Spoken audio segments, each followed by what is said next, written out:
الحمد لله وكفى الحمد لله وكفى والسلام على عباده الذين اصطفى اما بعد۔ پچھلے کچھ ہفتوں سے مقامات عشرہ پہ گفتگو ہو رہی ہے،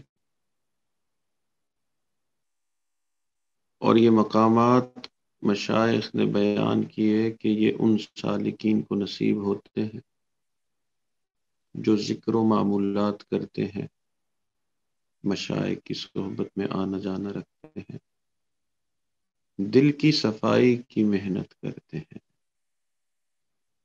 تو عام لوگ تو یہ سمجھتے ہیں کہ یہ مقامات کوئی ہوا میں اڑنے کی طرح ہوں گے، کوئی کشف و کرامات ہوں گے، کوئی ایسی چیزوں کا دیکھنا جو عام لوگ نہیں دیکھ سکتے۔ شاید سالک کو جب مقام حاصل ہوگا تو ایسا ہی کوئی مقام حاصل ہوگا، مگر محققین مشائخ کے نزدیک یہ تمام مقامات جو سالک کو حاصل ہوتے ہیں یہ دل کی کیفیات ہیں۔ چنانچہ جس سالک کو ذکر معمولات کی توفیق ملتی ہے، مشائخ کی صحبت کی توفیق ملتی ہے، تو انہیں جو مقامات حاصل ہوتے ہیں وہ مشائخ نے فرمایا وہ 10 مقامات ہیں جن کو مقامات عشرہ کہتے ہیں۔ اس میں سے ایک مقام صبر ہے، ایک مقام توبہ ہے، ایک مقام زہد ہے،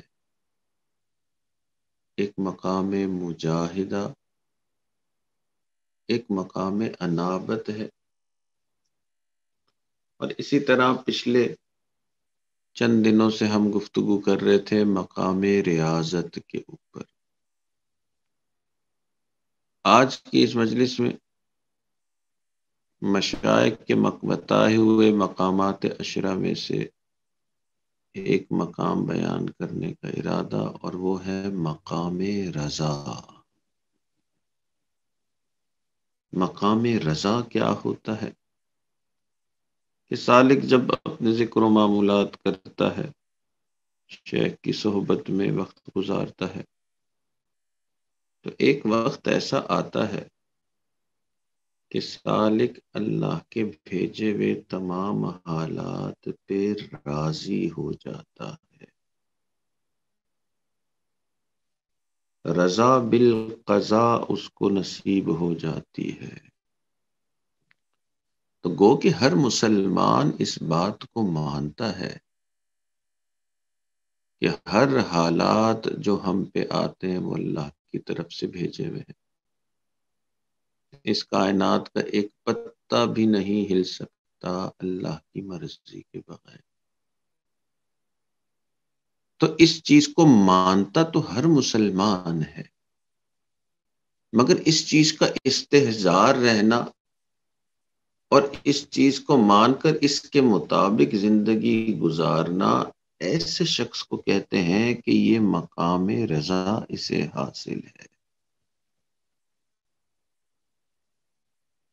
تو گو کہ یہ آسانی سے ہم سب مانتے ہیں، مگر اس کے اوپر عمل یہ مشکل ہے۔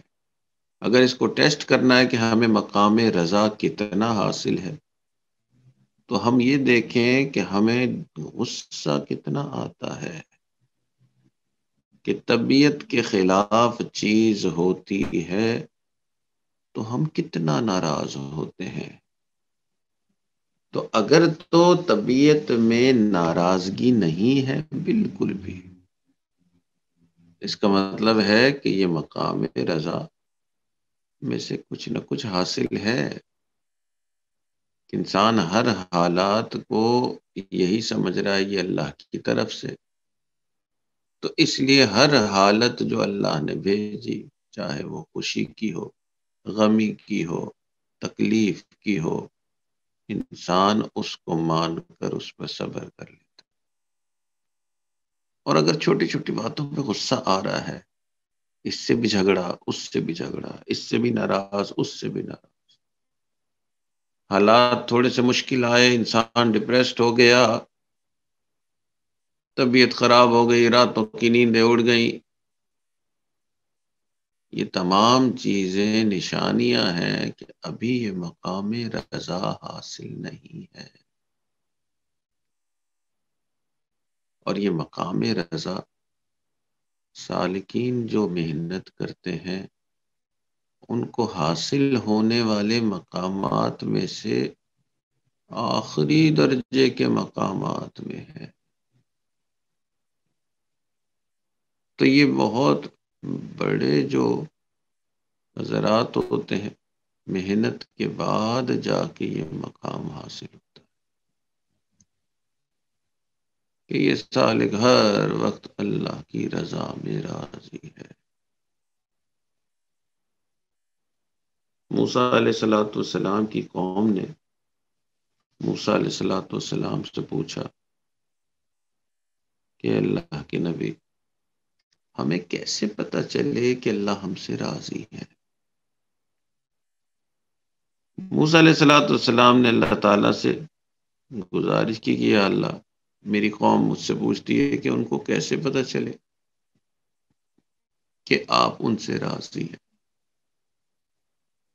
اللہ تعالیٰ نے فرمایا کہ میرے پیارے موسیٰ، اپنی قوم سے کہہ دو کہ وہ دیکھیں اپنے دل میں کہ اگر وہ اپنے دل میں مجھ سے راضی ہیں تو میں بھی ان سے راضی۔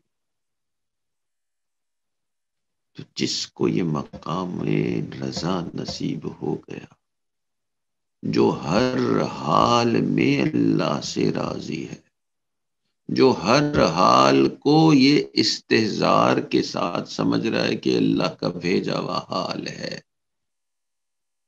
اور میں اس پر سر تسلیم خم ہوں، اس کا مطلب یہ ہے کہ یہ اللہ تعالیٰ اس سے راضی ہے، اس نے اللہ کو منا لیا ہے۔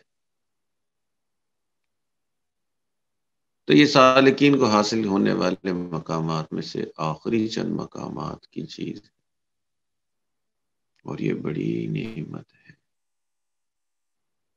جس کو یہ نعمت حاصل ہو گئی وہ واقعی اللہ کا مقرب بندہ بن جاتا۔ اللہ تعالیٰ نے صحابہ کرام کے بارے میں قرآن پاک میں فرمایا رضی اللہ عنہم ورضوا عنہ، کہ اللہ تعالیٰ ان سے راضی ہے، ورضوا عنہ، اور کیوں کہ اس لیے کہ وہ بھی اللہ رب العزت سے راضی ہے۔ اس مقام کے حاصل کرنے کی جو اعلیٰ تصویر ہے وہ صحابہ کرام کو۔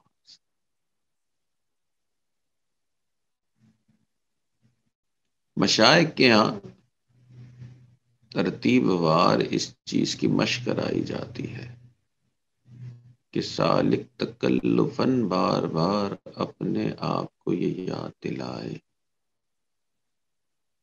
کہ جتنا بھی فعل ہو رہا ہے، جتنا بھی عمل ہو رہا ہے، یہ سارا کا سارا اللہ کی طرف سے۔ چنانچہ سلسلہ علی نقشبندیہ میں ایک سبق ہے جس کو تجلیات افعالیہ کا مراقبہ کہتے ہیں۔ اس میں سالک مراقبے کے دوران بھی یہی چیز کی مشق کرتا ہے کہ میرا فعل یا ہر ایک کا فعل، ہر فعل کا فاعل حقیقی اللہ رب العزت۔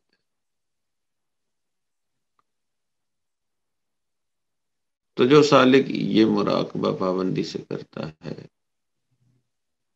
اور مشائخ کی بتائے بھی ان ہدایات کو پورا کرتا ہے، وہ جلدی اس مقام پہ پہنچ جاتا ہے۔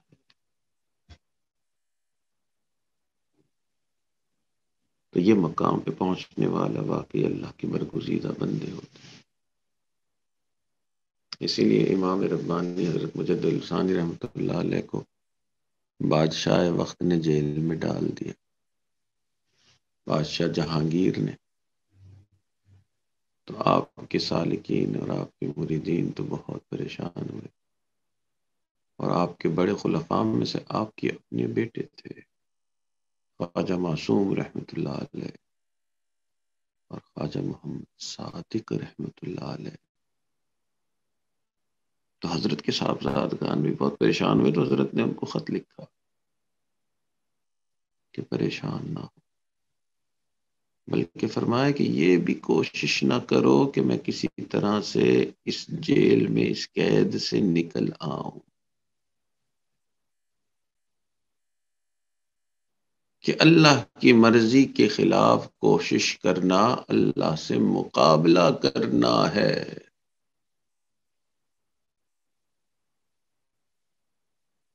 اور پھر فرمایا کہ جب بادشاہ نے آپ سے گھر لے لیا تو خانقاہ چھین لی، تو آپ کی جائیداد آپ سے لے لی، فرمایا اس میں بھی پریشان نہ ہو، اگر آج موت آ جاتی تو یہ چیزیں ویسے بھی چلی جانی تھی۔ اور تیسری بات فرمائی کہ بہت عرصے سے دل چاہتا تھا کہ لمبے نوافل ادا کروں، اب دینی مصروفیات کی وجہ سے رات کے نوافل اتنے لمبے نہیں پڑھ پاتا تھا، اب جیل میں جا کے لمبے نوافل ادا کیا کرے۔ اس کو مقام رضا کہتے ہیں، اس کو مقام رضا نصیب ہو گیا، وہ دنیا میں سکون میں ہوتا ہے، وہ آخرت میں بھی اونچے مقامات پر ہوتا ہے۔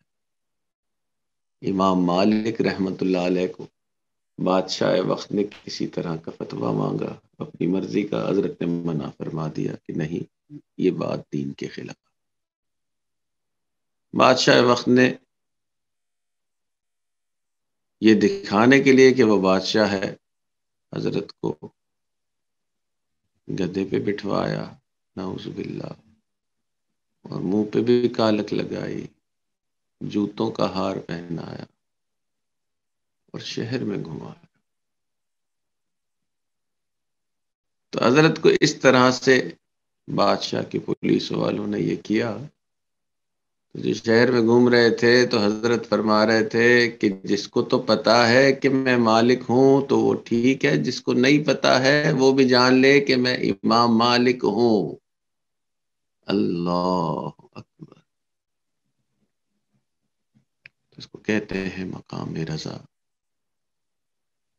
اور یہ مقام رضا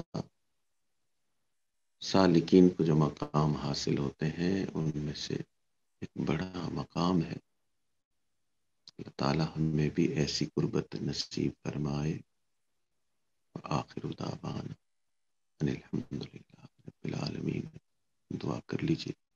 الحمدللہ رب العالمین، الصلاة والسلام علی سید الانبیاء والمرسلین، اللہم انا نسألک علما نافعا وعملا متقبلا ولسانا ذاکرا وقلبا خاشعا ورزقا واسعا والشفاء من كل داء، وصلی اللہ تعالی علی حبیبہ سیدنا محمد وعلی آلہ واصحابہ اجمعین برحمتک یا ارحم الراحمین۔